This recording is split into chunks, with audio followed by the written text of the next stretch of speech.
The sport is sponsored by Unbound.org. Aztecs back tonight, coming off that Saturday loss against Utah State. They're going to be at 8 o'clock. Hear that game right here on San Diego Sports 760 with Fletch. Get you going pregame starting at 7. Schaefer get you on the call at 8. Aztecs are 12.5-point favorites in that one. And SDFC back tonight at 8 o'clock live from Snapdragon as well. And big news out of the NBA, Jaren Jackson Jr., per Shams Charania traded in a massive deal to the Utah Jazz this morning. Right now, there are young people across the world facing a tough choice: continue their dream of education or drop out to help their family put food on the table. You can help change their future in a single moment. See how far your support can go at Unbound.org.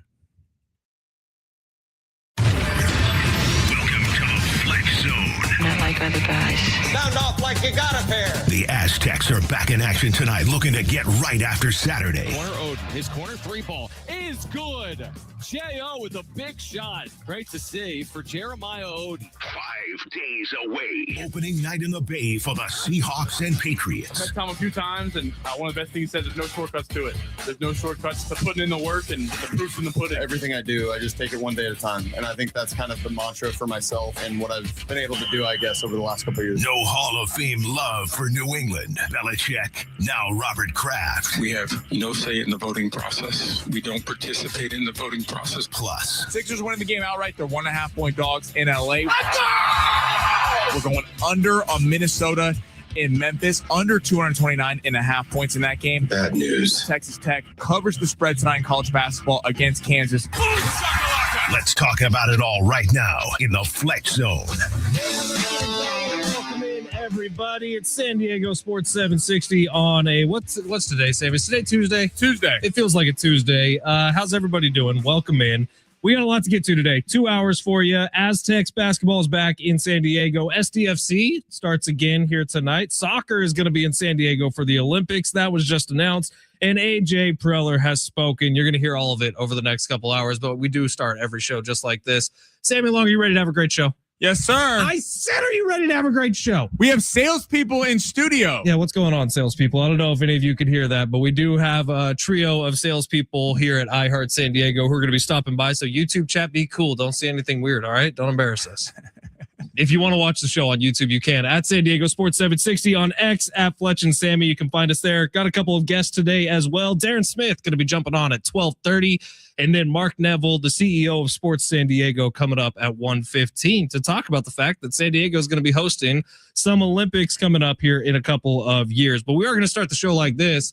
It was about a week ago that we found out that Bill Belichick, the winningest Super Bowl head coach of all time, was going to be left out of the Hall of Fame, his first time on the ballot.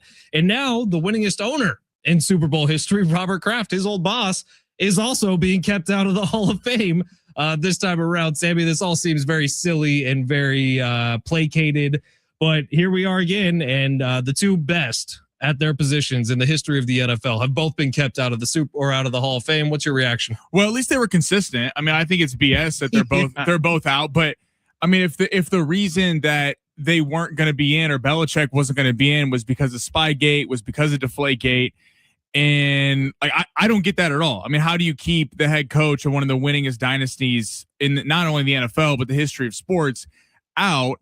It would have looked really bad had Robert Kraft gotten in, and he was there for all that. Sure. So, I mean, and then some, by the way. Robert Kraft won a additional Super Bowl without Bill Belichick, and then he's maybe going to win another one this week. We'll see if they can beat the Patriots, but Robert Kraft has probably better credentials than Bill Belichick. I just think it delegitimizes the entire Hall of Fame. Well, here's the thing. Jerry Jones is in the stupid Hall of Fame. Jerry Jones has won 3 Super Bowls as an owner. He's also one of the most insane people we've ever seen around the sport of football. By the way, Jerry Jones was also kind of key in moving a football team here out of San Diego. So you think about everything that's on his list, he's in the Hall of Fame. But Robert Kraft, who makes excellent mac and cheese and is the leader of maybe the winningest program in sports history, is not in the Hall of Fame. Well, I just think what is the criteria? I don't know. So we don't know anymore. If the winningest coach in NFL history can't get in, and one of the winningest owners in NFL history can't get in, I don't know. Like, so the next one again would be the Chiefs. It'd be Clark Hunt and Andy Reid. So I guess they're not getting it. Nope, never again. Never going to happen again. I mean, it's just so. What's crazy, Sammy, and now it's starting to catch some steam online, is basically what Steve Hartman told us on Friday. Do you remember this? Is the reason why both these guys aren't in. So they changed the rules on how you vote. So it's no longer you vote on each person individually, each of the 5 candidates individually. You're voting as a group now, and since that's come into play. There was one voter, I can't remember, Gary something, who works out of New York, who said basically the new rules are the reason why Kraft and Belichick aren't in, because instead of voting for each person individually, which is a situation where all 5 could end up getting in, you're voting on everybody on the same ballot, and it's making the Roger Craigs of the world a little more appetizing and less votes for Bill Belichick. So the thinking was that the top 3 people just assume that everyone else would vote for these guys. That's exactly right. It's a game of liar's dice. It's like it's becoming a who do you like award. Right. That's what it's been. Like, that's not what the Hall of Fame is supposed to be. The Hall of Fame is not a good person award. It's not a humanitarian award. It is simply what have you done in the sport of football, and professional football specifically. I don't even know. Like, you can't even make an argument that either of these guys should be out. It's kind of a shame for people who are in the Hall of Fame, because people are going to take it less seriously now because of this. Yeah, it is. It's interesting the world we live in here in 2026. And when it comes to the Hall of Fame, I just think that the Hall of Fame is now kind of stupid. So we don't even need to worry about it anymore. All right, salespeople, listen up, because this is a very sponsorable segment that we do each and every day at the top of the show. It's called The Big Three. Sammy Long rips through the top stories in the world of sports. Sammy, smash it. Your lunch break is here. Ready to go back to the office and knock the socks off your friends? I mean, coworkers? It's time for the top stories of the day. The Big Three. All right. Don't be yelling at our salespeople. Yeah, They actually do real work in the building. We just sit here and talk. So run through this for everybody that doesn't know, including the salespeople here. This is the Big Three, where Sammy rips through the top 3 headlines in the world of sports. We react to it. We have some fun. If you want to follow along with the show, jump in on YouTube at San Diego Sports 760. Text line is also open. Just text the word team to 70470. We'll get to all of them on the other side. But Sammy, where do you want to start? All right, we're starting in the NBA. So a lot of trades have happened today, but one of the biggest news is the trade that potentially has not happened yet. Came down last night in the Sixer-Clipper game. James Harden was a late scratch for personal reasons. The Clippers, per Shams Charania, are working with Harden to find a deal out of LA. He wants a longer contract. Currently, he's on a 2-year, $82.5 million extension, being heavily linked to Cleveland. What are your thoughts of him potentially going to the Cavs, or would you like to see him go somewhere else or stay with the Clippers? I would like to see James Harden back in Houston, because we need to support the economy of the Houston nightlife, Sammy. There are rumors out there that James Harden once spent $1 million on one evening at a place that has fantastic chicken wings, we've been told. So I would like to see James Harden back in Houston. But seriously, at this point, he's 36 years old. James Harden, at times, you feel like might be a detriment to your basketball team instead of a help to your basketball team.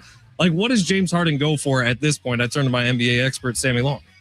Well, they're discussing Darius Garland coming back. Now, I rip the Clippers a lot as a Laker fan, but I will give the Clippers some love.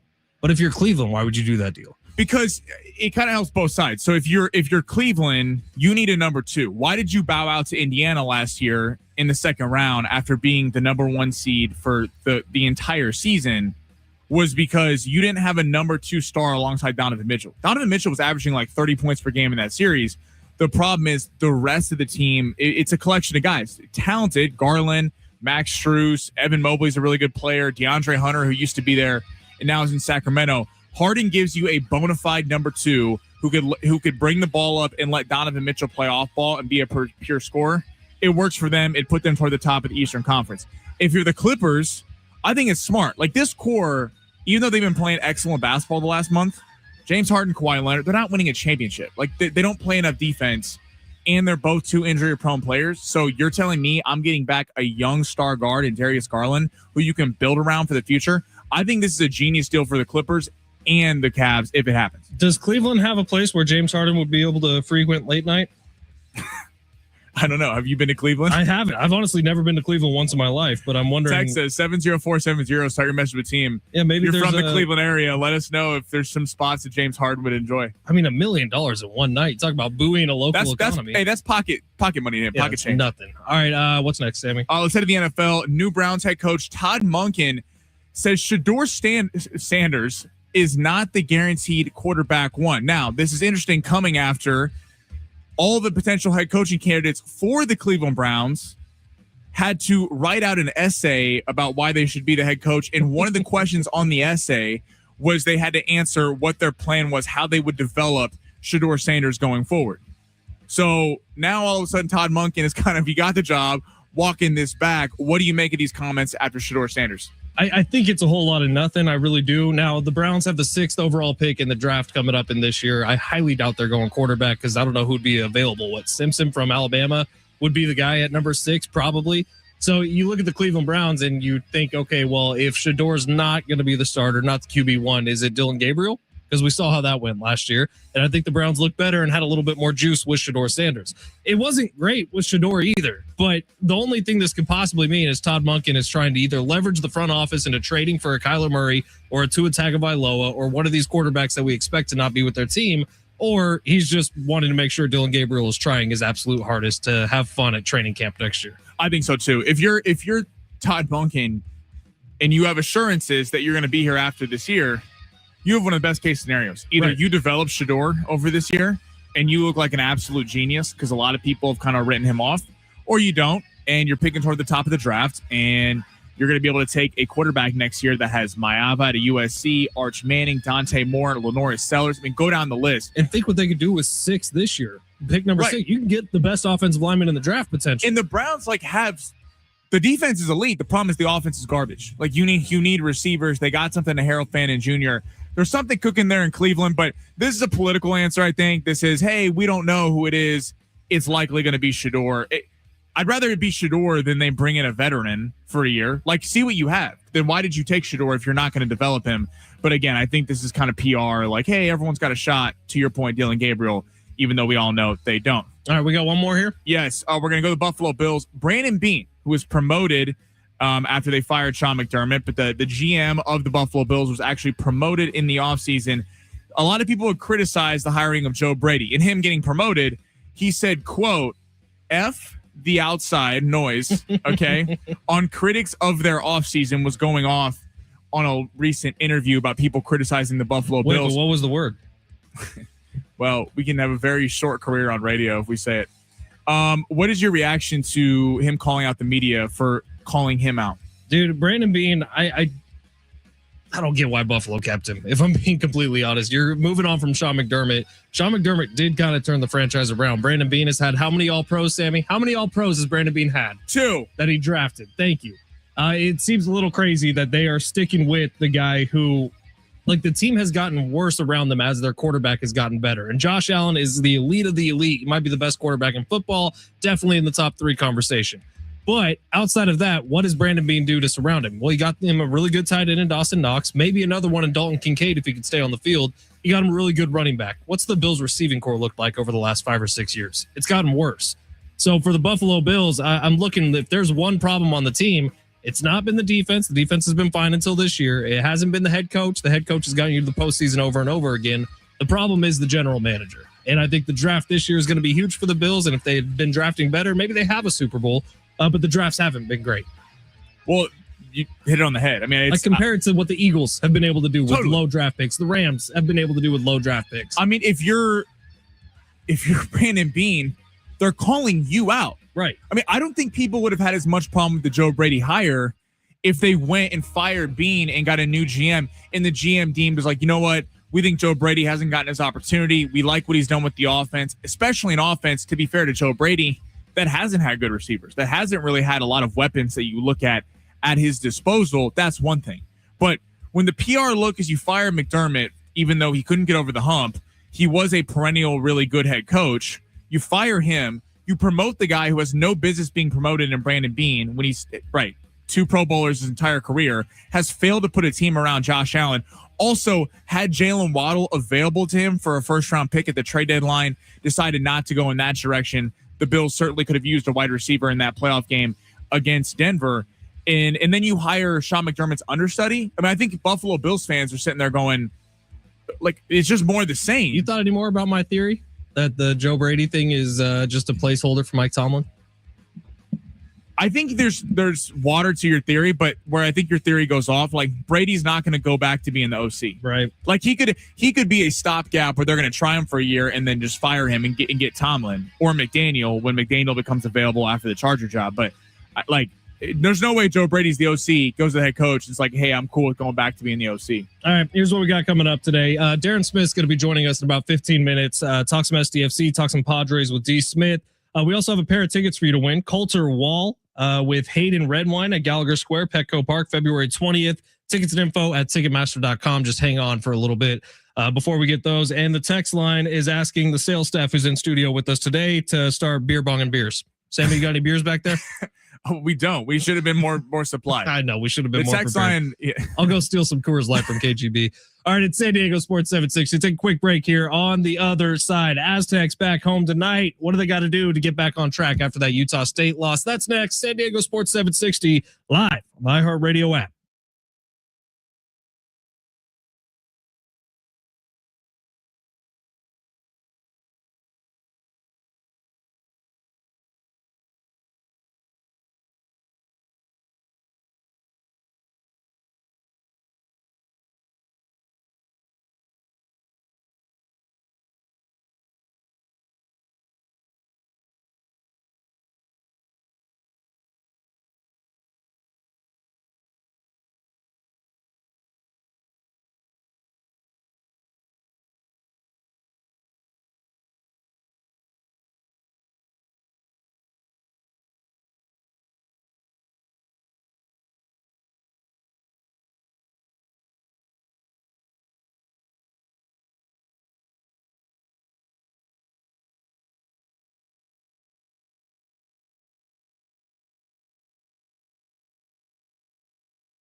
San Diego Sports 760. Ben Fletcher, Sammy Long with you till 2 o'clock today. John Schaefer is going to take over then. Hey, we got 13 chances for you to win $1,000 every single weekday with the bonus bucks giveaway every hour from 6 to 6. Listen for the keyword, enter it at sportssd.com. Your next chance to win $1,000 coming up at 1 o'clock. Just like Michelle from Oceanside. If she can do it, you can do it. 850 iHeart stations and Michelle from Oceanside won. How about that? Because Listen to San Diego Sports 760 to us, Sammy. and not John and Brent. No, not John and Brent. Fletch and Sammy. Hey, 913 is texting into the show saying, hey, sales team, how about some Disney 4-packs to give away on the Fletch Zone? That would be a good way to get listeners fandom for salespeople. How about that? You got Disney tickets for us to give away? Let's see. 619. James Harden's going to have to dial down his expectations on the nightlife activities in Cleveland. I hear from a friend that a Cleveland 10 usually also has that many teeth. Love the show from Brian. Oh my God.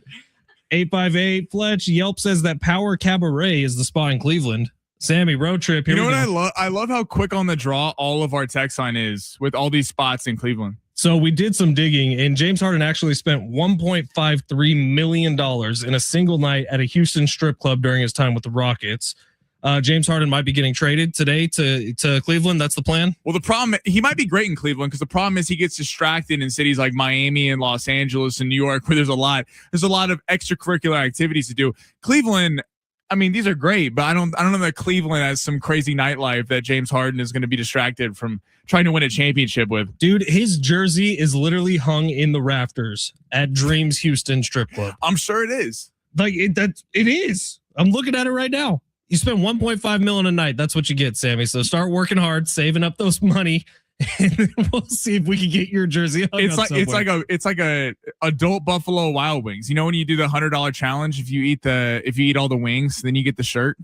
I didn't know that, but that sounds cool. You get a shirt and your name on the wall. If you eat the hottest wings, you eat like 10 of them. It's One time, Rich Ornberger and I tried to do 50 nugs in 2 hours from Wendy's. It did not go well. Rich finished. I didn't even get close. 50 per or 25 a pop? 50 nugs per person.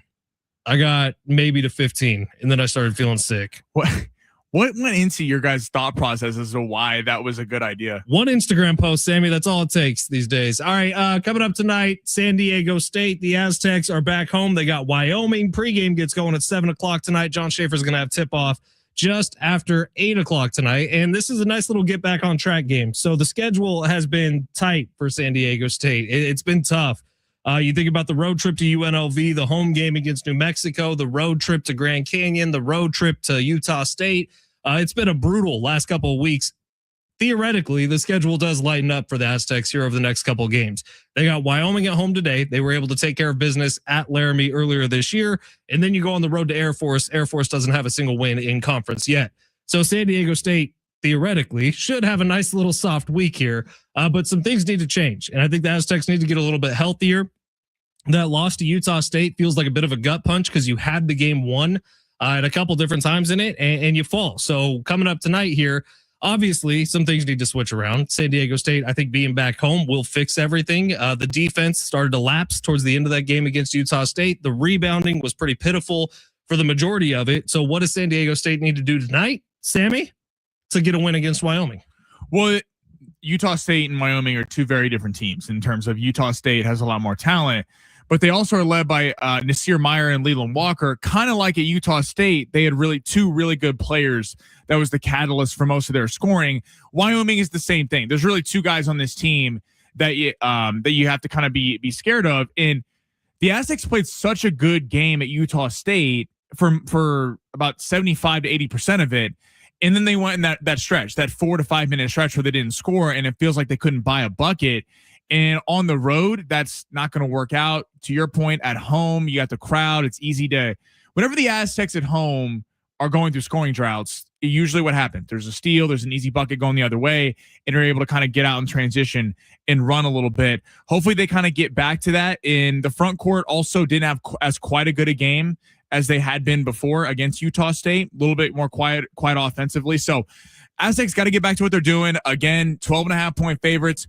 Because of the Grand Canyon and the Utah State slip-up, there's not a lot of room for error. Like, you can't really lose to any of these games at home anymore because you're going to have to pick off some of these road games in New Mexico and a couple more coming up. Like this is a game that the Aztecs have to win. They're 12.5-point favorites. And frankly, they probably got to win big in this one. Yeah, they can get back on track. And really, they didn't fall metrically because of the loss of Utah State. I think they went into that game at like 44 and 43 in the net and KenPom respectively. They're still at 43 in KenPom.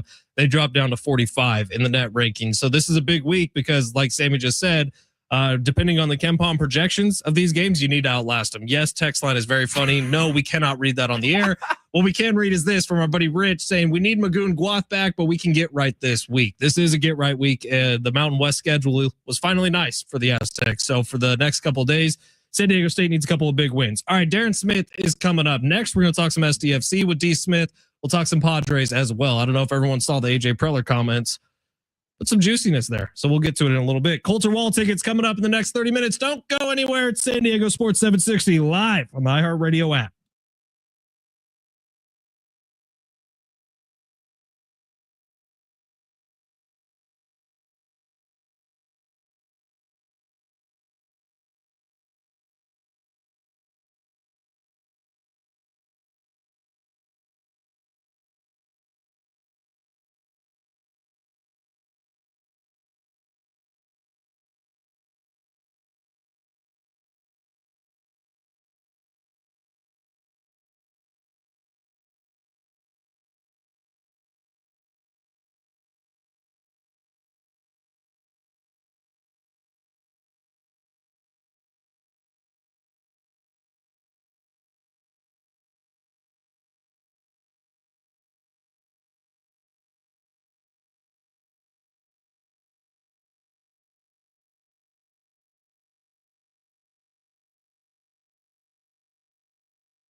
The sport is sponsored by Straight Talk Wireless. Aztecs back tonight at 8 o'clock on the Mesa, taking on the Wyoming Cowboys. San Diego State is currently a 12.5-point favorite in that one. Point total set at 142.5. Hear that game starting at 8 o'clock on San Diego Sports 760 with Schaefer on the call. Fletch, you get you going pregame starting at 7. And SDFC is also back tonight at 8 o'clock. Don't let data limits hold you back from being the gift master in the family group chat. Switch to Straight Talk Wireless and get real unlimited data on Verizon's 5G network. Straight Talk, available at straighttalk.com or Walmart.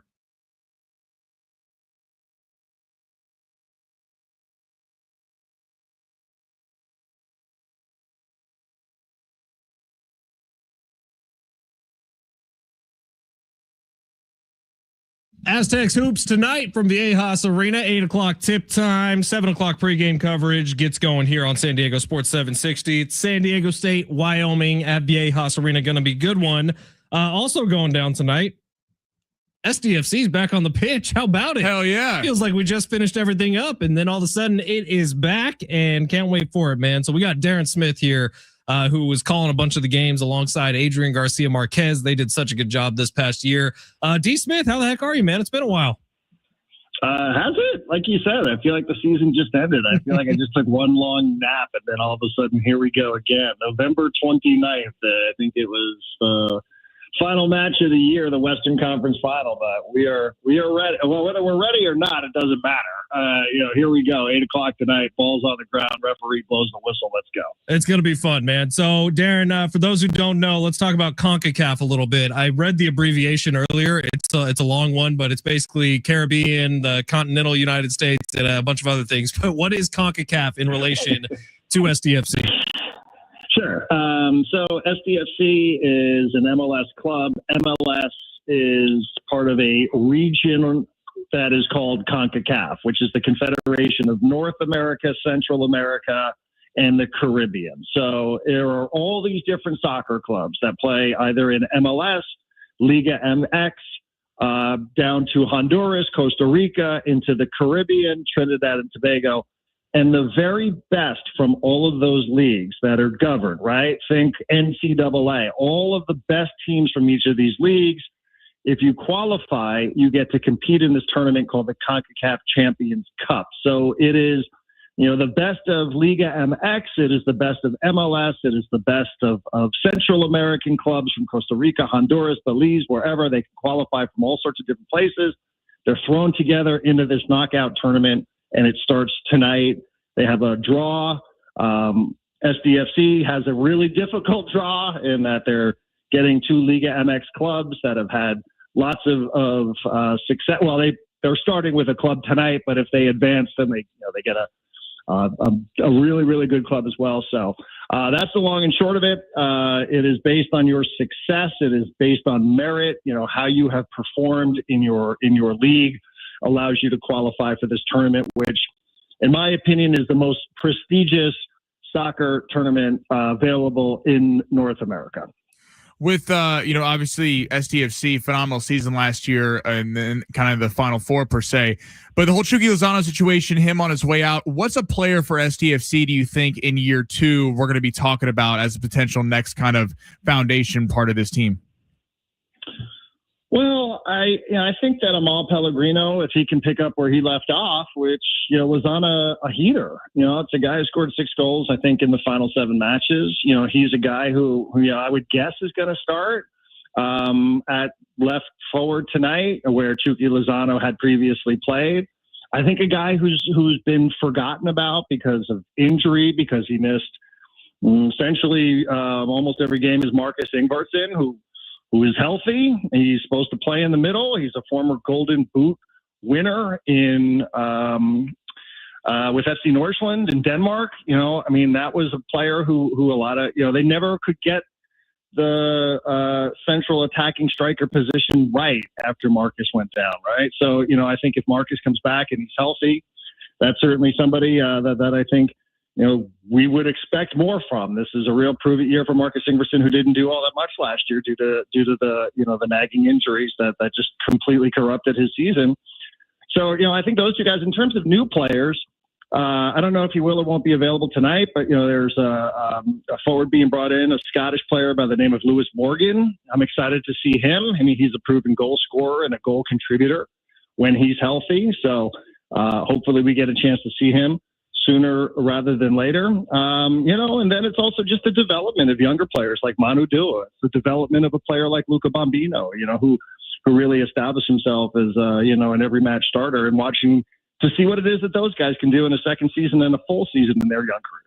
We got our guy Jay Silves on YouTube saying he's going to be pitch side for tonight's match. Also saying what up to Darren. Text line all saying hello to Darren as well.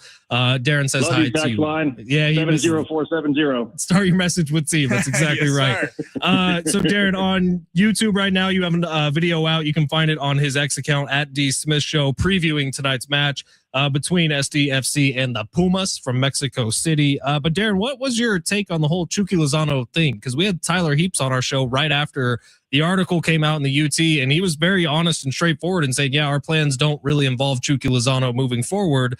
What did you think about how everything went down, going back to him being sat out of a couple of matches late down the stretch to this offseason where it seems like it's been tumultuous, to say the least? Yeah, I think, number one, I just think, how blunt Tyler has been, or Mikey, or anybody has been about the situation is it's unusual. It doesn't seem like there's no, they are not, they're telling you, like, we just don't see any future here. Like, this isn't just not going to move forward.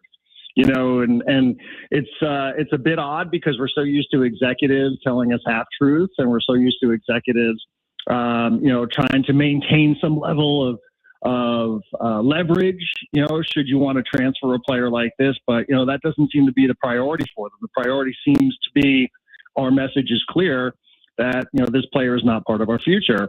I think it's disappointing. Chucky had so-so season. I would say it was a pretty underwhelming season for him. 9 goals during the regular season.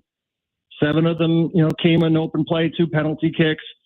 He also is somebody who dealt with some injury, but, I think the one thing, that I would feel comfortable in saying, as somebody who works with the team, is it wasn't just about what happened at halftime of the game against Houston. I just felt like there were, some things, and you're not quite sure, is it a big deal? Is it not a big deal? In terms of how he fit in with the overall structure of the club, that really manifested in a moment where he reacted poorly, per his own admission, to being substituted out of that game in Houston. And I just think that was sort of a breaking point for a lot of people, not just the head coach of the team, Mikey Vadas. And they just decided, we don't really want to do this. We relied on this player a lot, off the field and on the field. This was a huge part of us becoming a really, really popular team and part of the fabric of the San Diego sports landscape. But, we just feel like, this is one of those relationships that it doesn't feel like it's going to get better. At the end of the year, I privately thought to myself, I thought that there was a better chance that he would not be back than that he would. And then during the off season, when I was watching on social media and I could see him doing selfie videos from the training ground, I said, okay, maybe they figured out a way to smooth this over. But then Tyler says what he says and Mikey says what he says. And, it's disappointing. I know a lot of fans are disappointed, but I think, you got to trust your club. And I trust them. I think that they've not given us any reason not to trust them in terms of their decision making. And, I think that it was just a series of things that others have talked about that led, to a flashpoint moment where they just decided, it's just not in anybody's interest for us to keep moving forward with this. So, let's sort of, metaphorically speaking, dump a losing hand. Like, you have to know when you have a losing hand, and they've just decided that it's just better to move on. And I think so far, everything that I picked up, just being around it a little bit, the players have moved on.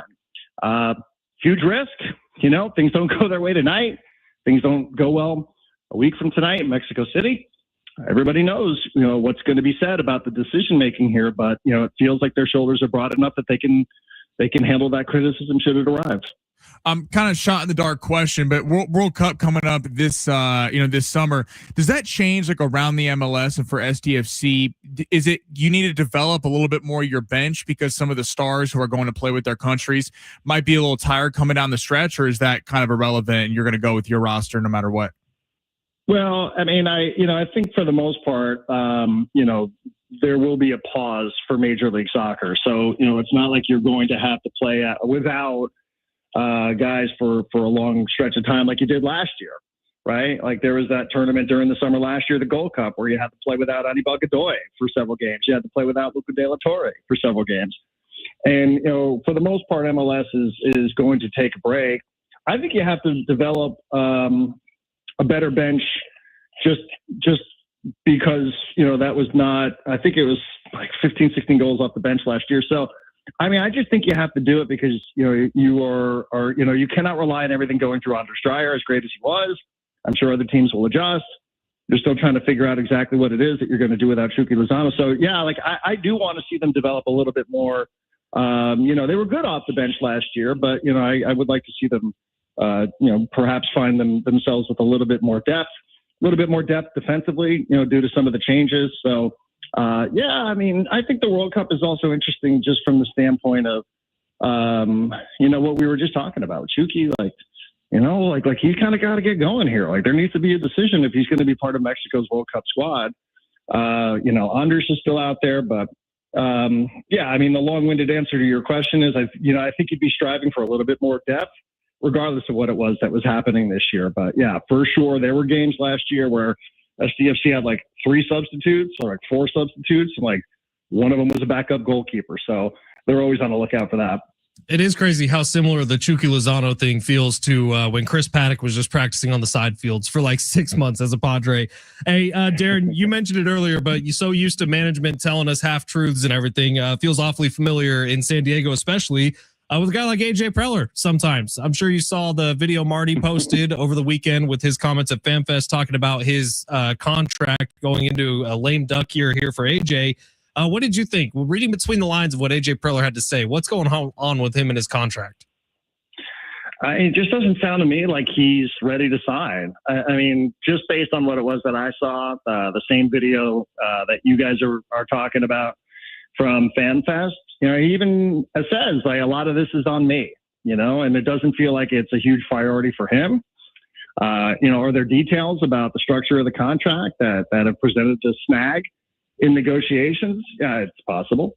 But, I'm just looking at a guy and I kind of got lit up on social media in October before the playoffs when I said, like, what makes everybody so sure that Preller, isn't looking around and thinking, I don't really understand, or it's not clear to me what the future of this franchise looks like.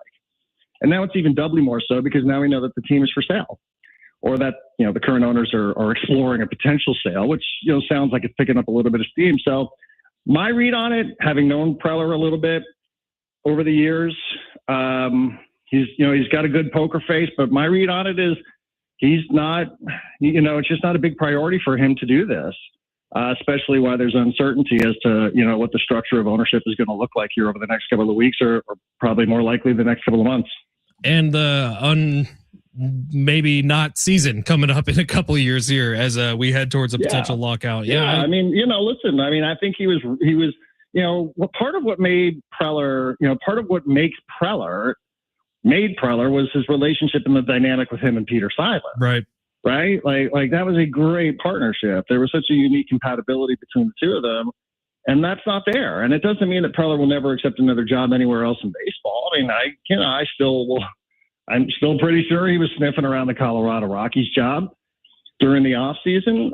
He will never say that, but I think that he just wants to see what this looks like here, because if it's just a totally different job than the one that he signed up for, then maybe that's not something that he views as, a long-term strategy for him. Maybe there would be another opportunity that would be a better fit for him. So, I just, like I said, I look at a guy, I just saw a guy the other day who said, listen, would I like to stay here? Of course. Who wouldn't want to stay in San Diego? Would I like to finish what I started? Of course.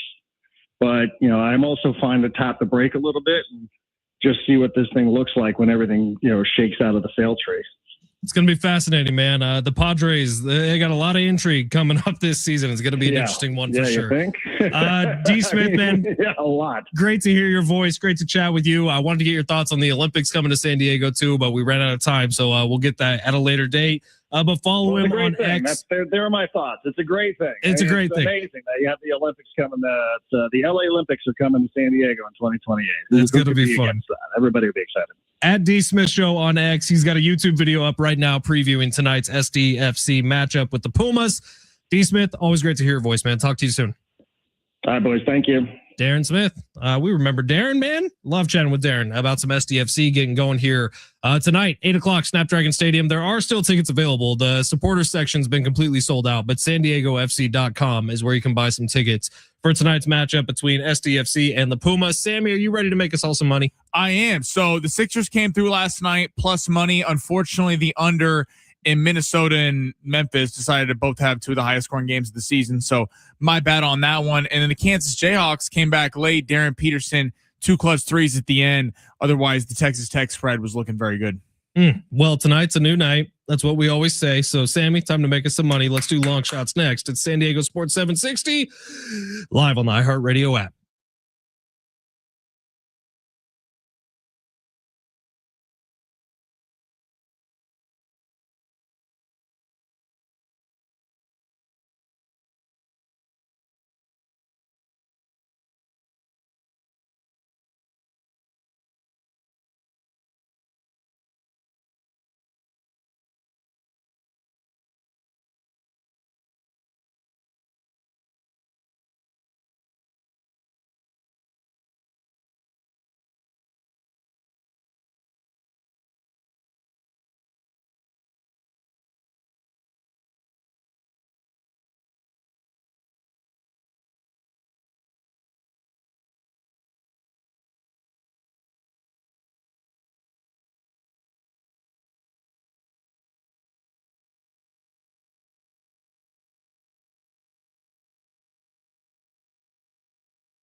Interesting stuff from Darren Smith. We're going to react in a little bit here, specifically about AJ Preller, man. I think what you think, but AJ Preller's answer he's giving you at the podium. There's always a little layer of something else going on in hour 2. We'll talk a lot about it.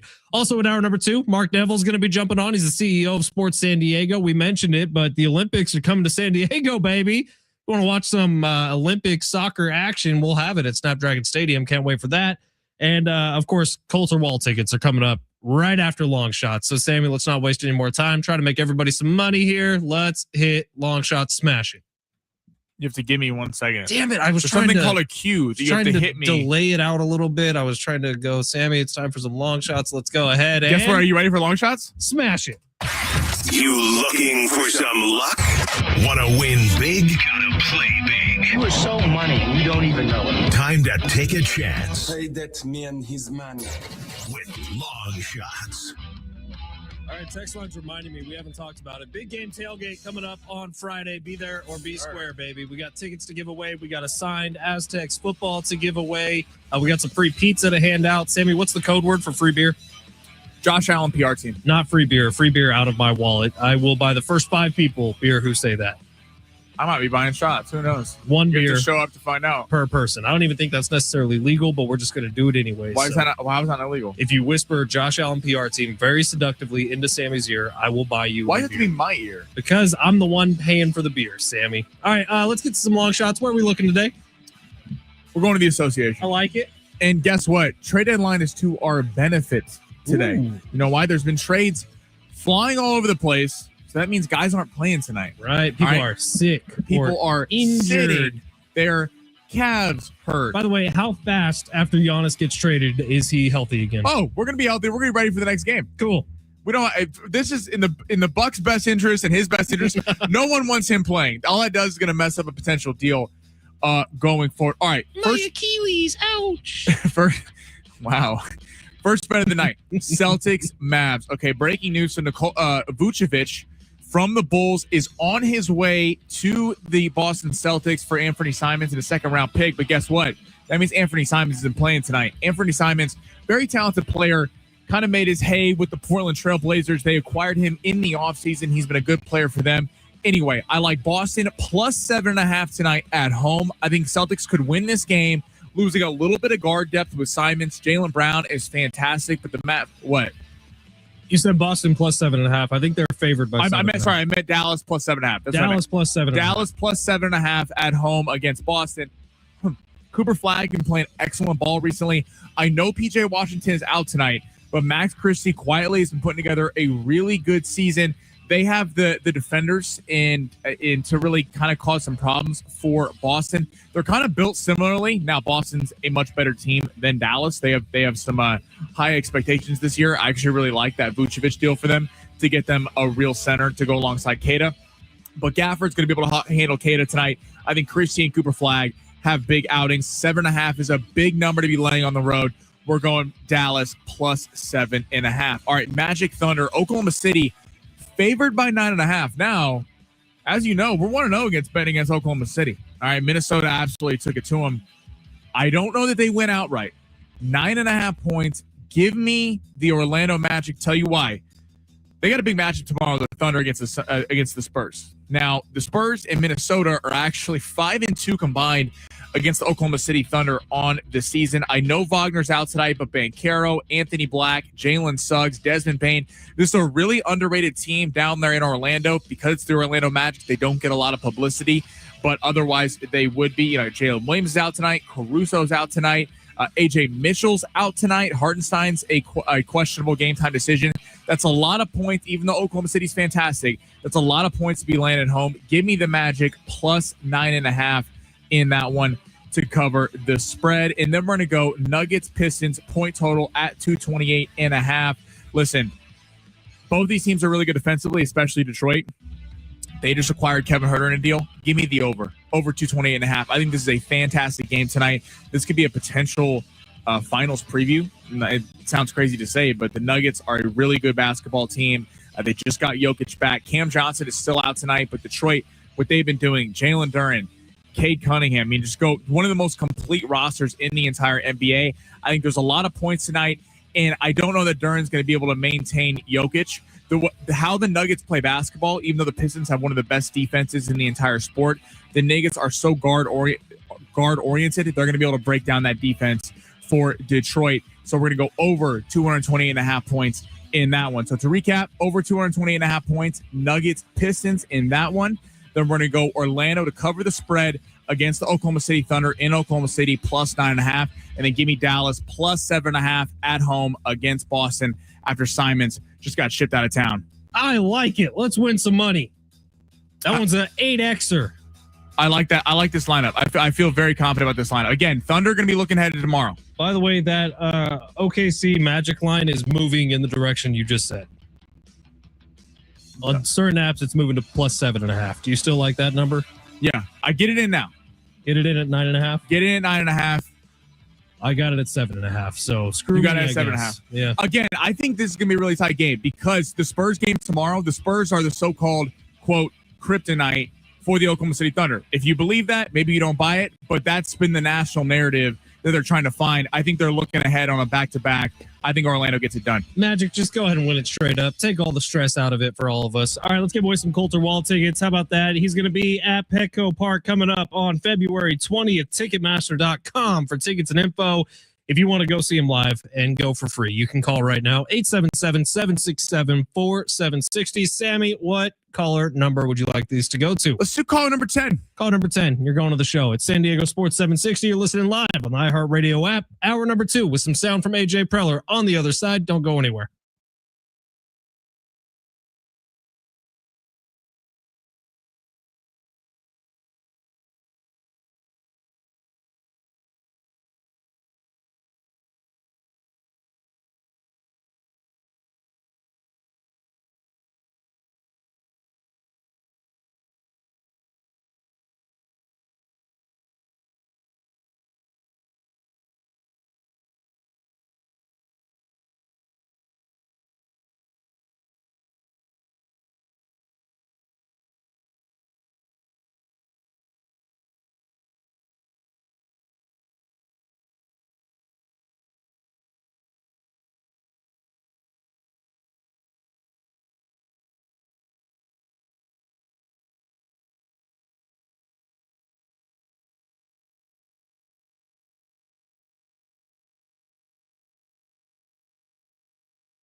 The sport is sponsored by Mothers Against Drunk Driving. SDFC back tonight at Snapdragon at 8 o'clock. Also in San Diego, we got the Aztecs at 8 as well. Hear that game right here on San Diego Sports 760. Taking on Wyoming, coming off that tough loss against Utah State. Aztecs currently 12.5-point favorites in that one. Schaefer will get you on the call starting at 8. Fletch will get you pregame starting at 7. And Jaren Jackson Jr., Persham Sharania is on his way to the Utah Jazz. Kevin Huerter has also gotten traded to the Detroit Pistons. And breaking news, the Celtics land Nikola Vucevic from the Bulls for Anthony Simons in a second-round pick. For victims of drunk and drug driving, your grief is unique, but you are not alone. You always have a place at MAD. Call the 24-hour victim helpline at 877-MAD-HELP or visit mad.org.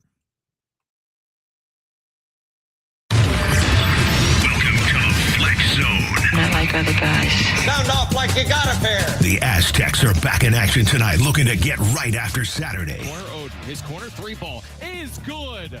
J.O. with a big shot. Great to see for Jeremiah Odin. 5 days away. Opening night in the Bay for the Seahawks and I've Patriots. met Tom a few times, and one of the best things he said, there's no shortcuts to it. There's no shortcuts to putting in the work and the proof's in the pudding. Everything I do, I just take it one day at a time. And I think that's kind of the mantra for myself and what I've been able to do, I guess, over the last couple of years. No Hall of Fame love for New England. Belichick, now Robert Kraft. We have no say in the voting process. We don't participate in the voting process. Plus, Sixers winning the game outright. They're 1.5-point dogs in LA.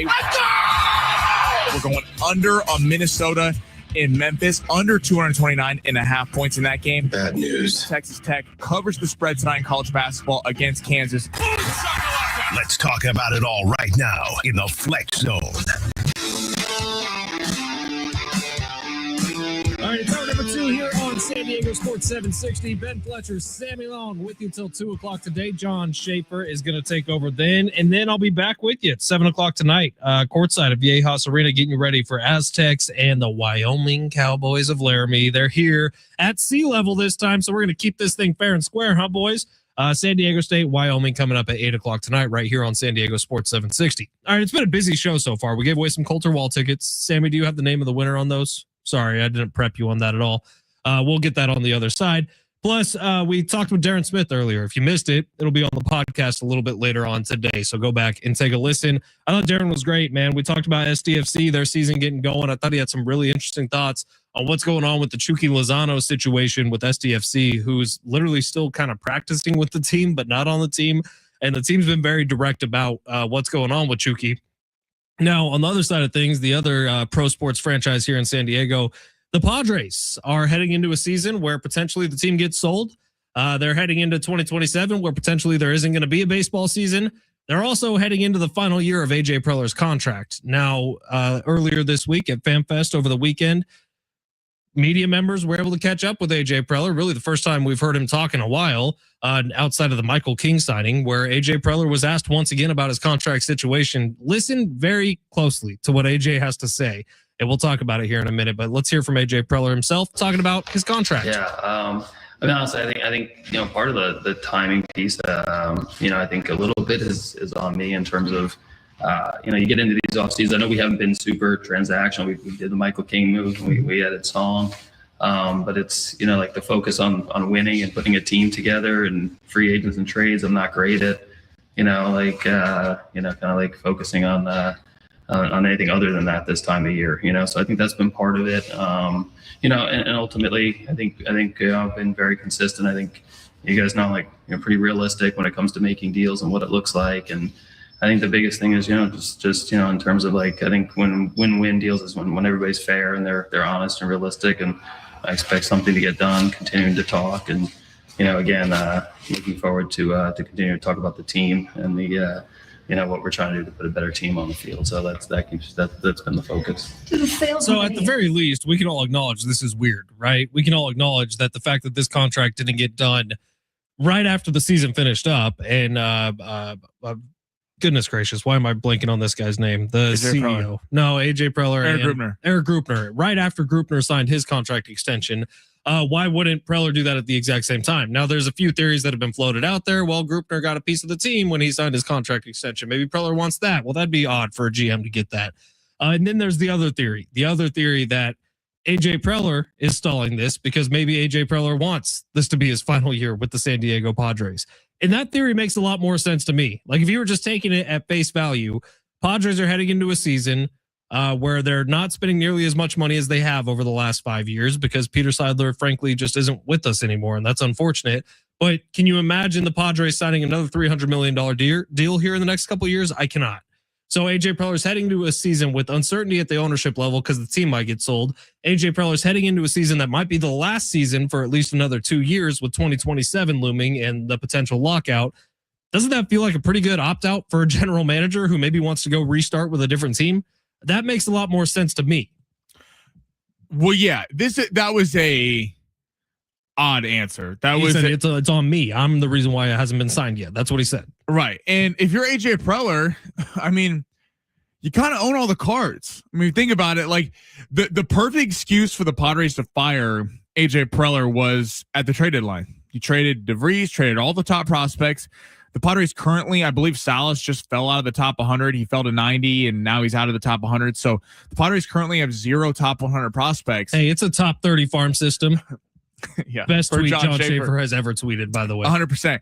But to that end, I'm not killing AJ Preller for going all in and trying to do that, but he obviously went all in. It didn't work last year. We'll see if it works this year, but it didn't work last year. That's what he was going for. It felt like at the time, I remember saying on the radio, it feels like AJ Preller was like, this is kind of your last shot. So AJ Preller was basically like, F them picks and F them prospects. Like, I don't care. Like, why do I want to keep prospects? So DeVries is a superstar 3 years from now for some other GM coming in. Well, they didn't fire him. And I thought the fact that when they got eliminated in the wild card, that was okay. It's goodbye to AJ Preller. I'm not saying I would fire AJ Preller. I actually like what AJ Preller has done as manager of the San Diego Padres. Has he or GM? Has he always been great? No, but I think overall he's been a very solid GM and has been able to do a lot with very little, frankly, especially the last couple seasons. But AJ Preller, I mean, they don't fire him then. They wait all off season. They let him make signings, re-sign Michael King, re-sign a few fringe pieces. So obviously he's not going anywhere. So AJ Preller's like, all right, well, there might be a lockout next year. The team might be getting sold.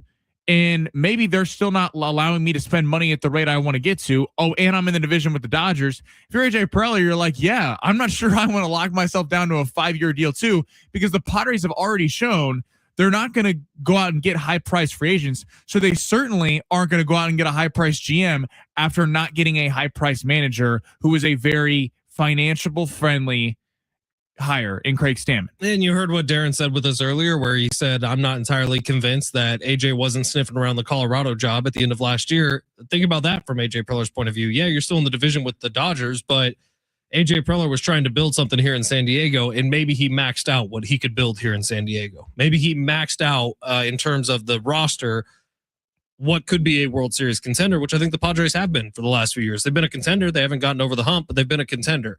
If he believes that that's the peak, why not go start new somewhere? Colorado's about as blank a canvas as you could possibly He's get. like, you know what? Maybe I don't want to be stuck with the Machado and Bogarts contracts for the next decade. I mean, I don't.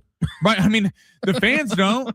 The team doesn't. So AJ Preller again holds all the cards, and I think that we heard that at that presser, it was very PR answer, and I think AJ Preller is now sitting with a lot more power than the Padres do. Yeah, I feel like every time AJ Preller talks, he might go 2-3 minutes at a time without saying a single thing. I think he said a lot there in between what he was actually saying, where he was saying, yeah, it's all about getting the team better this time of year. It's all about making some moves to try to be his best. That's why I have no time to spend 5 minutes on a contract. Yeah, okay.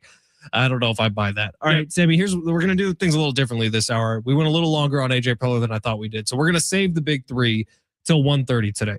Because coming up next, we're going to talk to Mark Neville. Mark Neville is going to be calling in. We're going to talk about the fact that San Diego is going to be playing host to some Olympic action. How about that? Couldn't be done without Sports San Diego. Mark Neville just so happens to be the CEO of Sports San Diego, and he's coming up next. It's San Diego Sports 760. You're listening live on the iHeartRadio app.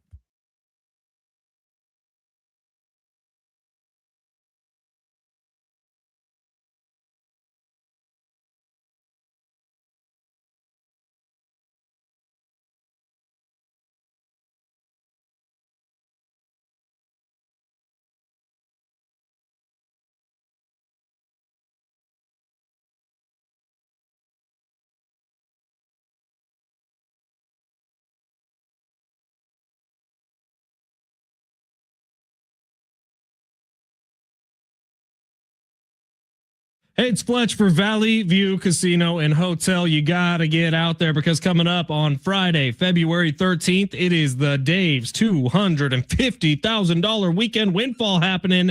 You could be one of 10 guests who are going to spin the cash wheel for a $25,000 prize. That's right. More than 10 guests could be walking away with $25K each. Plus, more play is going to be awarded throughout the night. You can earn entries all month long through slot or table games.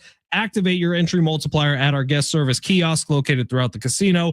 And then you got to be there on February 13th from 5 p.m. to 10 p.m. for your chance to win big. When you're there, don't forget to join the Players Club. Signing up is always quick, easy, and free. Plus, when you join the Players Club, you're going to get over $200 in free offers to use at San Diego's favorite casino. Man, we were just there. You got to check out Patties and Pints. That is one of the best burgers I've had in a long time. I got the Austin burger, but there's the Fresno burger, which is a little more spicy. How about the Boston burger as well? Got to go check it out at Valley View Casino and Hotel. And oh my God, the key lime pie. Sammy, when I tell you about this key lime pie, it was the best I've ever had in my life. Don't miss out. Visit Valley View Casino and Hotel Friday, February 13th for Dave's $250,000 weekend windfall. Join the Ultimate Players Club. Get over $200 in free offers today. To learn more, visit valleyviewcasino.com. All guests 21 and over are invited to enjoy the casino, hotel, and restaurants.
J. Cole, new music coming out on Friday, baby. We will be tuned in. We will be tuned in. Can't wait for that. On the iHeartRadio app, of course. You can search San Diego Sports 760. Add us to your presets. Ben Fletcher, Sammy Long with you till 2 o'clock today. John Schaefer is going to be on then. By the way, John Schaefer is going to have JD Wicker on his show today talking about what we're going to talk about right now. Although we're going to be talking about it with Mark Neville, the CEO of Sports San Diego. Mark, how the heck are you? Every time we have you on, it's because something very cool is happening, and something very cool is happening, Mark. Yeah, this is really cool. I think one of the coolest things we've had in a long time. And to know that we have the Olympic Games coming our way in a couple of years, right here in San Diego is pretty amazing. It's pretty cool. So 44 years after equestrian events were held on what is now Fairbanks Ranch County Club's golf course, the Olympics are coming back to San Diego as part of the 2028 Los Angeles Summer Games. Matches will be held at Snapdragon Stadium in Mission Valley. So, Mark, what do we know about this as of right now? You just made the announcement, an hour and a half ago? What do we know as of right now about the Olympics coming to San Diego? So we know that we are going to have Olympic soccer here. We're going to find out in a month or two what exactly we will have here, whether it's men, women, quarterfinals, pool play, semifinals. Certainly before April, when tickets go on sale for all the games here in Southern California. But I'm encouraging everybody to go to la28.org and register your interest for tickets. That is something right now as it sits there. There's not any priority for living in San Diego. Not sure if that'll change or not, but so I encourage everybody to go to la28.org and register interest in tickets, and so hopefully your listeners can get into the building. Also, what is Sports San Diego involvement with the Olympics coming down to San Diego in a few years? Well, I got to tell you, I would love to take all the credit in the world for this, but I absolutely cannot. Really, the reason we got these games is, number one, this stadium was built. It's an incredible facility for the event that will be coming our way here in 28. So I really give a boatload of credit to John David Wicker and San Diego State University for getting this thing built. JD mentioned when this was an idea that this would be an asset for San Diego, and an asset it certainly is. We're going to have the Olympic Games here because of that vision. We've had great events here. We have tenants with San Diego State football and San Diego Wave FC and SDFC, which we'll be playing a match here later tonight. Holiday Bulls and Manchester United and New Zealand All Blacks have all played here. Now we're going to be having the Olympic Games, and I don't even know that JD had this on his card. That this was even a realistic opportunity for our region, but I made it happen. Secondly, in addition to having this great building and being in San Diego, the soccer community in San Diego may be better than anywhere else in the country. And, a lot of credit there also goes to Wave FC and to SDFC for building upon the already great culture that we had here with soccer. But it is thriving here in San Diego. And when LA28 and the Soccer United Marketing were looking at the possible facilities for this event, it was kind of a no-brainer with the facility and the enthusiasm for soccer here in San Diego. And this is going to be this is a really big deal. We're talking about it. People are excited about it. But if you turn the page on it and look at why this is important, number one, economically, this is going to be big. You have thousands and thousands of visitors, international visitors even, that will be coming to San Diego and staying in our hotels, dining in our locally owned restaurants and going to our attractions and spending money and leaving an economic impact. Then you look at the awareness of it and the global television audience that this is going to create, so that people all around the world will see our culture, see our sports culture, and see the appeal of our year-round climate. And then lastly, for our community, this is a big deal for all San Diego, and that's, we can be proud of this. We earned this opportunity to have Olympic soccer in San Diego. Again, the building and the soccer community and the citizens. And so San Diego can take a lot of pride in this. And this will have a lasting impact for many, many years to come. And forevermore, after the LA28 games are done, San Diego and the stadium, Snapdragon Stadium here, was host to Olympic soccer. It's awesome, Mark. And so 7 cities have been announced. It's San Jose, St. Louis, Nashville, New York, Columbus, Ohio, and San Diego, and Pasadena, of course, which is where the gold medal match will be held at the Rose Bowl. But this is very stinking cool, because you're not just talking about local tourism like we do with the Holiday Bowl, where it's maybe people from Utah, people from Syracuse, depending on what the matchup is coming in. But this is international tourism coming to experience San Diego. And John Schaefer and I were just joking about how great Torrey Pines was this past weekend, because you had awesome sunsets, huge, beautiful orange skies, like normal days in San Diego. But we were joking about how many tickets got booked to fly into San Diego just because of what people saw on TV over the weekend at Torrey Pines. That's what this is about too. It's not just the fact that we get to etch our names into history here in San Diego, being a part of the Olympic Games in 2028, but it's also the fact that people around the world are going to be watching saying, oh, hey, I should probably book some flights to come down to that little place on the southern coast of beautiful California, huh? No doubt about it. San Diego, we got a lot of really great, you talked about the golf tournament up at Torrey Pines that just concluded. We got NASCAR coming here in a couple months, Rock and Roll Marathon, the Trust and Will Holiday Bowl. And there's so many of these annual events that we have that really are important for the culture of our community. And to get events, we're a world-class city. And with these Olympics coming in 28, we're going to get to show the world that we're a world-class city. Not to mention. Go ahead. And just, this is something that everybody can be really proud of here in San Diego. And in 2028, the women's tournament's actually going to expand to 16 teams. The men's is going to shrink to 12. Maybe we get some potentially U.S. women's national team playing at Snapdragon Stadium. That'd be pretty sweet. All right, Mark, speaking of NASCAR, you guys are throwing that event coming up pretty soon too. Any update on who's going to be the starter at the NASCAR event? Do you want to do it? I would love to. Me and Sammy out there. Let me see if I can pull some strings for you. Okay, we'll get Big Rich. He's going to be wearing a Speedo. He'll be out at the starting line, waving the checkered flag. Did you say Speedo and Big Rich? Yeah, that's exactly right. Say no, we can't go. Okay, I retract my my invitation. Mark, that's kind of been the thing. It's Rich Ornberger, and when he gets around you, the clothes start coming off, just like we did with the Holiday Bowl thing. Yeah, I'm beginning to wonder about him. Well, we all are kind of wondering about Rich Orberger at times. Mark Neville, CEO of Sports San Diego, thank you for your time. Thank you for the work that you put into this, along with JD Wicker and everybody, to get Snapdragon Stadium on the list for potential venues and actual venues for 2028 Olympic Games in soccer. It's going to be a lot of fun. Mark, you a big Winter Olympics guy? Because that gets going like tomorrow. I love the Winter Olympics. In fact, I'm totally into this Lindsey Vonn story, and who is not rooting for her to do something special?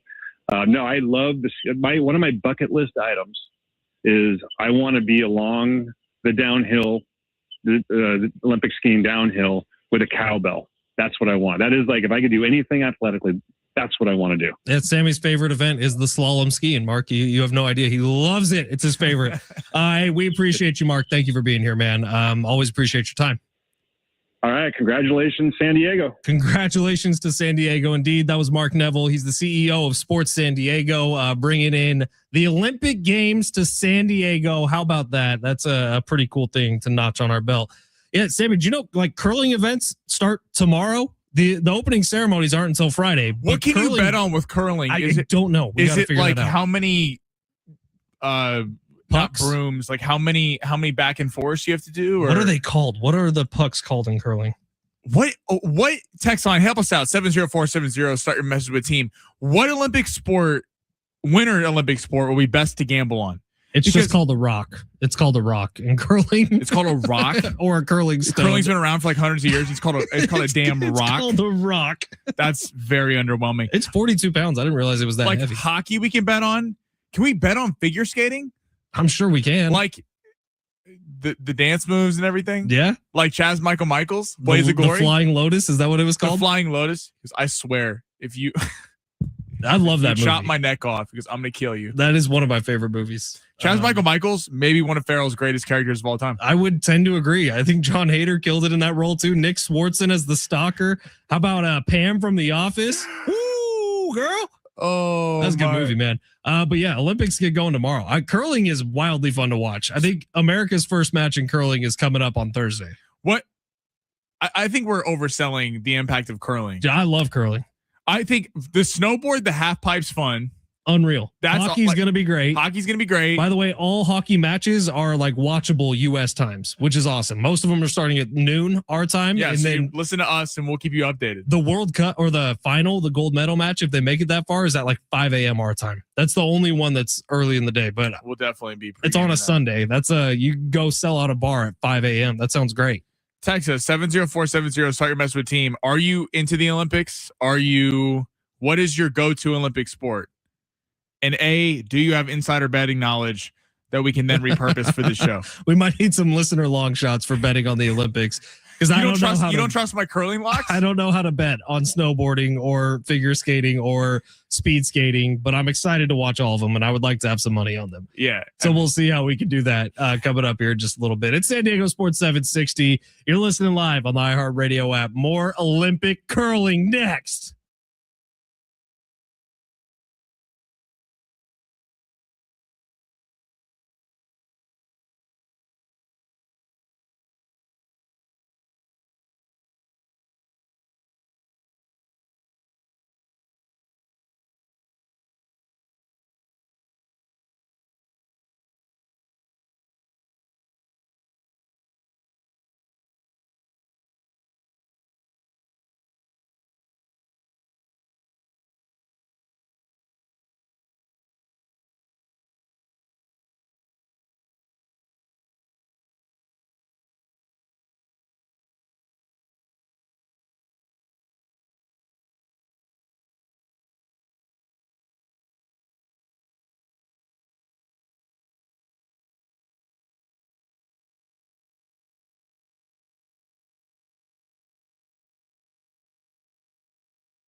The sport is sponsored by Unbound.org. Aztecs back tonight, 8 o'clock, taking on Wyoming. 12.5-point favorites in that one. Fletch will get you going pregame starting at 7. Schaefer will get you on the call at 8. Hear that right here on San Diego Sports 760.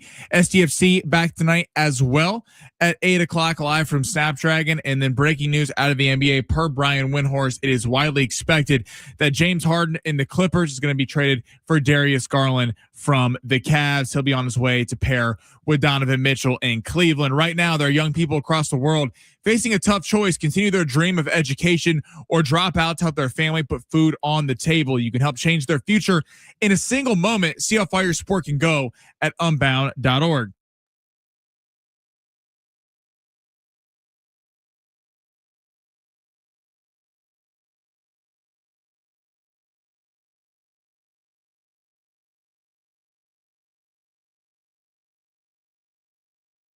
San Diego Sports 760, Ben Fletcher, Sammy Long with you till 2 o'clock today. John Schaefer is going to take over then.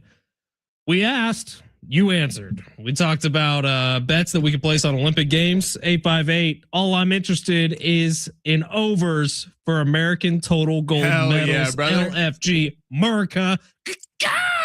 That's my Eagle sound effect. I have one of those over on the KGB board, but I don't think we have that in here. You know, it was one of the most patriotic feelings was when I believe it was the U.S. in the World Cup beat Iran in their final game. Sure. And 90 some odd percent of the money, like 95% of the money, was on America at the books, and they were plus money. So the casinos were very liable. So the public was eating good. Hell yeah. America was advancing. Hell yeah. Fantastic day. Great feeling. Our buddy Rich on YouTube saying, I love that you guys won't watch any events unless there's some action on it. True degenerate gamblers.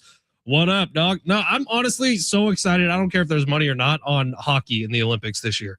I get excited for the Olympics as a whole. Hockey's going to be a blast, but like I like summer better. I think Summer Olympics overall. I think I'm winter.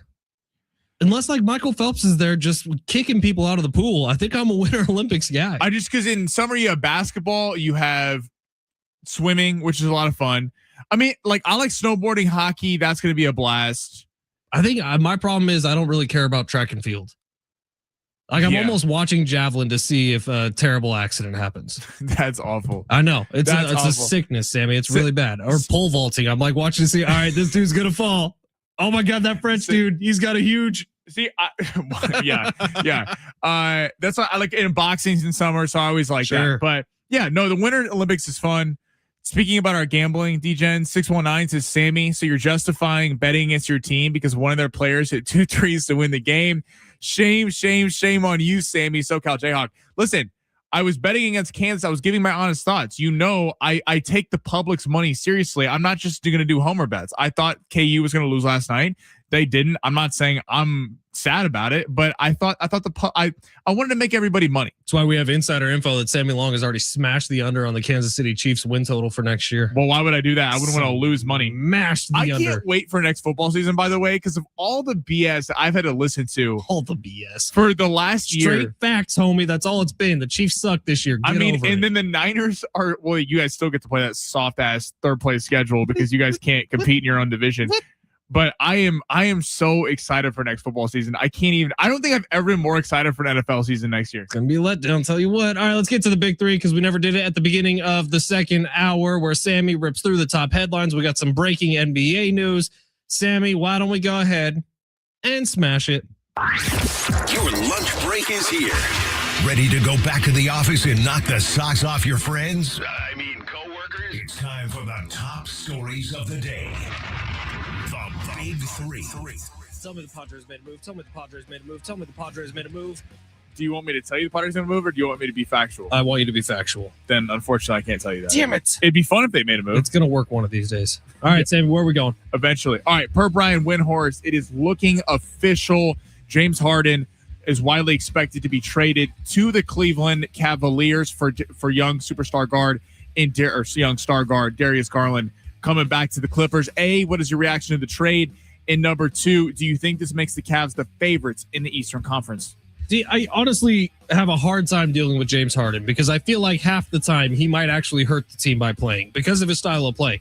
The NBA has gone away a little bit from what made James Harden great, which was he would just Find someone to bump into and then throw up a shot and get. They made that rule because James Harden was insufferable during his MVP year, and they've gone away from it because it literally was a cheat code. It was a lot like the tush push in football.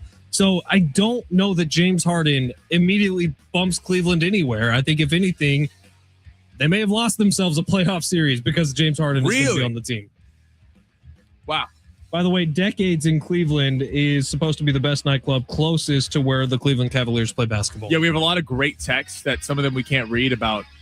If you're not familiar with the story, James Harden allegedly spent $1.5 million in a Houston strip club. 1.53. He likes to frequent those spots because he's giving back to the economy. How about this one? And I don't think he should be faulted for that. Top review at Decades. Big dance floor, excellent service from a friendly staff. From a friendly staff, that's what makes it. I mean, when you go to a strip club, you think, well, "How's the staff? How's the service?" You know. Pause. All right, not that any of us have ever been to an establishment like that or would know what that was. Pause. Anyway, we had to class it up for Mark Neville in the last segment, and now we have to let out all of our, angst. Talking about friendly staffs. All right, Sammy, what's next? Well, hold on, I didn't respond real quick. Let me real quick. James Harden. Going to Cleveland, I do think they become a legit threat. I think they already were. They got off to a little bit of a rough start. James Harden is what the Cavaliers need. I get the thought process from Cleveland of, hey, we're going to go all in here. How many rings James Harden have? It's a valid point. I see everything you're saying. I'm not some big James Harden fan, but the fact that he has evolved his game, he has become a little bit more of a point guard. His assist totals have been through the roof this year. It allows Donovan Mitchell to play off ball. I don't think it makes them the favorites in the East, but I certainly do think it gives them a little bit of juice in a year where Tatum and Tyrese Halliburton are out. They had to make a move somehow, and I do think that it gives them a little bit more of a little more juice at the end. Okay, so normally we're not hitting college football at the beginning of February, but wasn't James Harden on a pretty good OKC team? Yes, that had Russell Westbrook, Serge Ibaka, Kevin Durant. Is that one of the biggest disappointment teams of all time? Yes. How could it not be? If he doesn't, by the way, to your point, if James Harden doesn't win here, he's 36 years old. He's done. Or he's done. And it didn't work in Brooklyn. It didn't work in Houston. Didn't work in Oklahoma City. Didn't work in LA. Don't talk about a cancer. Might be an all-timer. All right, what's next? Okay, college football. Again, normally we're not talking college football at the beginning of February, but they just released the schedule. So a lot has been made about how it's so long in between conference championship games and then the college football playoff and then the national championship. Well, guess what? It's going to get even longer. So because no way. Yes, I know. No way. Because there is a Thursday night football game on New Year's Eve, the college football playoff will not be held on New Year's Eve. They're going to have one game on the 30th, a triple header on the 27th, but the national championship. I want you to guess, when do you think the national championship will be played? Last year, this year, it was January 17th. If it starts with a February, I'm going to be pretty pissed. It doesn't, but it's very close. January 25th. That's crazy, dude. Move the schedule up, college football. The answer is so obvious. It's so easy. Just do the smart thing and avoid the NFL, which is the right thing to do. They're avoiding the NFL by moving the New Year's game away. That's smart. But move everything up a couple weeks, man. Even if you start a week earlier, that's fine. Just move everything up, condense this son of a bee, and your ratings will skyrocket. Lane Kiffin has bashed it. It's ridiculous. It's stupid. I mean, conference championship games are at the end of November and beginning of December. People are into college football. Like, I love college football, but college football is amazing. It's one of the best things we got going. But when you wait forever, you wait multiple weeks in between the conference championship games and the playoffs. Then now you're competing. I believe that's happening on championship weekend in the NFL. So you're telling me that during talk radio shows, our show next year, we're going to be covering, the college, like, of course we're going to cover the college football playoff, but you're going to be going up against the NFL. The NFL is king. The NFL destroys everyone in ratings. I get that you don't want to schedule a game on New Year's Eve at the same time, but New Year's Eve was college football's day. What should happen is the season should be wrapped up. The championship should be on January 1st. Do you know how fun that would be? Huge. New Year's Day, New Year's Eve, you have the championship game, or maybe you have all the bowl games and the championship game is on the 8th. Waiting until the end of January while all the transfer portal is still messed up, so you're going to have all these programs still poaching kids while the playoffs going on. I think it's a horrible system, and it's just I don't know what college football is doing with that. Move the schedule up. It's so easy. Schedule the championship for when the NFL is starting to wind down, not when it's at its peak. All right, Sammy, we got one more. Let's head to the NFL. So Matt Nagy hired as the offensive coordinator of the New York Football Giants. Obviously, John Harbaugh taking over there. They finally filled their OC. Do you think Matt Nagy is the right man to lead Cam Scatterbo, Jackson Dart, Malik Neighbors to the promised land? Come on. How many times do we have to bat our heads into a wall before we realize we're being insane people? Matt Nagy doesn't work, man. Ask the Chicago Bears. Ask the Kansas City Chiefs. Sammy does not say a single negative thing about anything Kansas City unless it's Matt Nagy. Like, it just doesn't work, man. So John Harbaugh was a great hire. A great hire. Why did you have to bring Matt Nagy in? At a certain point, like, I don't care if he's the smartest offensive mind that we've ever seen, which I don't think he is. At some point, it just doesn't work. And He is not. There's a disconnect between Matt Nagy and players. I don't get this one. From what I thought was a really good head coaching hire, this was a really bad coordinator hire, which oftentimes, and get ready for this, people, coordinators sometimes are more important than the head coach. Yeah. See, look at Dan Campbell. Look at the Lions. See the Lions. A lot of times, the offensive coordinator, especially with a team that is relying on a very young offense, ends up being more important than the head coach. This is potential disaster. I just knocked the Giants down a couple pegs, if I'm being honest. Completely agree. Number one, I say a lot of negative things about the Chiefs. I'm very, very critical of the Chiefs when they don't play well because they piss me off. I'm pretty sure you call Patrick Mahomes your king. Well, I mean, when he plays like it, I mean, it's not that far off. When's the last time you said one bad thing about Patrick Mahomes? I don't say bad things about Patrick Mahomes. I say bad things about the team when they don't make enough good plays. But that's besides the point. Matt Nagy, disastrous hire. Okay, I'm not even trying to rip Matt Nagy like he was the Chiefs' offensive coordinator for years. The Chiefs' offense won a Super Bowl in spite of Matt Nagy. Okay, the Chiefs, the year that they won with Matt Nagy, people forget it was against Fletch's 49ers, had the number 2 ranked defense in the 15th ranked offense. That is one of the rare times in the last 20 years that a team won a Super Bowl without a top 10 offense and a top 10 defense. Matt Nagy has been atrocious in short yardage situations. Ask the Bears with Mitch Trubisky. They had Tariq Cohen. They had a nice little run game in those years. They could not win in short yardage. The Chiefs the last couple seasons have been one of the worst short yardage teams in the National Football League, despite having Patrick Mahomes. And I get the running game wasn't very good this year, but people overrate like the offensive line problems for the Chiefs. The offensive line this year, until the end when everyone got hurt, Trey Smith, Juwan Taylor, and Josh Simmons, the offensive line was not a problem. Matt Nagy cannot scheme up a run game. I don't know the thinking here when you could have had Cliff Kingsbury, a really young offensive mind, a guy who is inventive and has made Mahomes work at Texas Tech, and Kyler Murray was the kind of all the buzz there for a minute when Kingsbury was in Arizona. You could have had him with a really inventive offensive game plan, and you go with Matt Nagy. I don't like this hire at all, and I think it stunts Jackson Dart, Cam Scatterbo, and Neighbors. I don't know what New York is doing. All right, get some text in here before we get out. 760, both James Harden and Donovan Mitchell are extremely ball-dominant players. More importantly, Harden is moldy Swiss cheese on defense. And lastly, don't forget last year's Cavs bomb out in the playoffs without Garland in the lineup. All good points. That's 760. That's why I also thought, why wouldn't you want to see the team with Garland in the playoffs? Because that's why I asked you when they were talking about Garland for Harden straight up. I was like, why would Cleveland do this? I don't like to give the Clippers a lot of love, but I have to. Like, they've made some disastrous moves, letting Shea go, and I think signing Harden and Kawhi to these contracts with kind of up in age. Garland, the Clippers, is a really good ad for them getting younger. Clippers look way better after this, in my opinion. 913 Summer Games is where it's at, boys. Women's beach volleyball, mic drop. You know, can't argue that. The Winter Olympics, I mean, outside of bobsled, which cool runnings. Well, bobsled in general, like he's talking about women's beach volleyball, the women's single luge bobsled.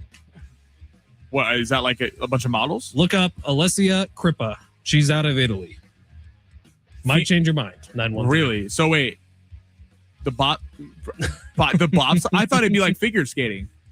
Sure, bobsled is where it's at. Those who know. Do you think that don't they have a lot of husband and wife teams in figure skating? I don't know. I think they do. I don't think so. I feel like that'd be a problem if you're Olympic dreams. I think that was a thing in one movie one time, but I don't think that's a real thing. I think it is.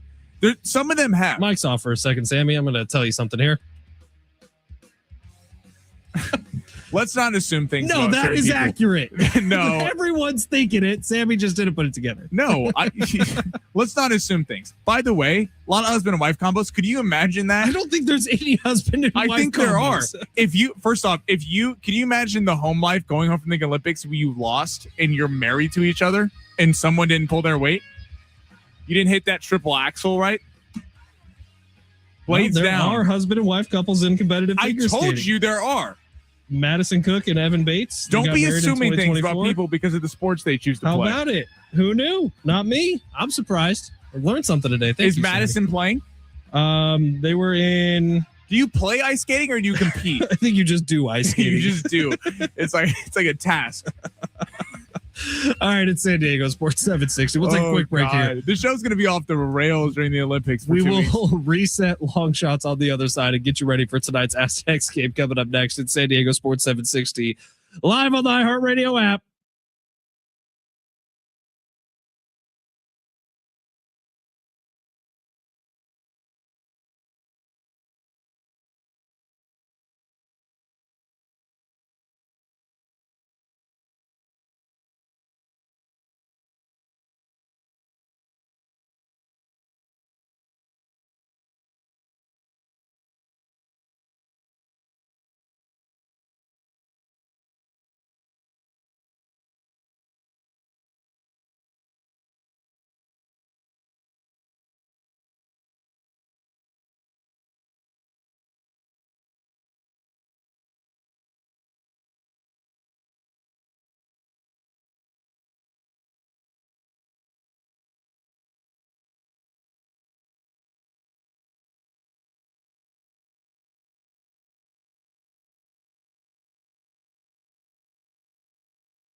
All right, we're wrapping this thing up today. Ben Fletcher, Sammy Long with you till 2. 858 texting into the show saying bouncy bobsled babes is a real thing. Sammy, look it up. 913, learn something new about bobsledding today. Winter Olympics right around the corner, baby.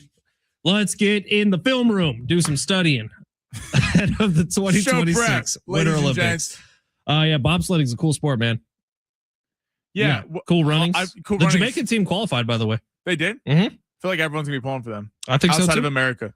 Even America, dude. John Candy's a treasure. Did you see that Norway is the favorite to win the most medals? Get out of They don't even here. have a big enough country to be beating us in medals. Come on now. Team USA, time to step it up, all right? Wait till football gets in the Olympics, okay, in 2020. Over. Send our high school team. Lamar Over. and Tyreek running a read option. Can't wait for it. All right, Sammy, Uzbekistan, stop that. Can we reset long shots real quick? Make everybody some money. Yeah, we got Dallas at home, the Mavericks plus 7.5. I think Cooper Flag is a big outing. Anthony Simons just traded from Boston, so Boston is a little bit shorthanded. I like Orlando to cover plus 9.5 in Oklahoma City, taking on the Thunder. Jalen Williams, Alex Caruso are out. I know Wagner's out, but I think Desmond Bane has a big outing. And Nuggets Pistons over. If you got it earlier when I did it, 228.5. Now it is 229.5. I think a lot of points are scored in that game. I think the Nuggets are able to crack the Detroit Pistons defense. I like it. Aztecs hoops tonight. Stay tuned. 7 o'clock pregame coverage, 8 o'clock tip time. I'll be with you starting at 7, getting you ready for San Diego State and Wyoming tonight from VA Huss Arena. I do believe tickets are still available at goaztecs.com. Also tickets available for SDFC tonight playing at Snapdragon Stadium.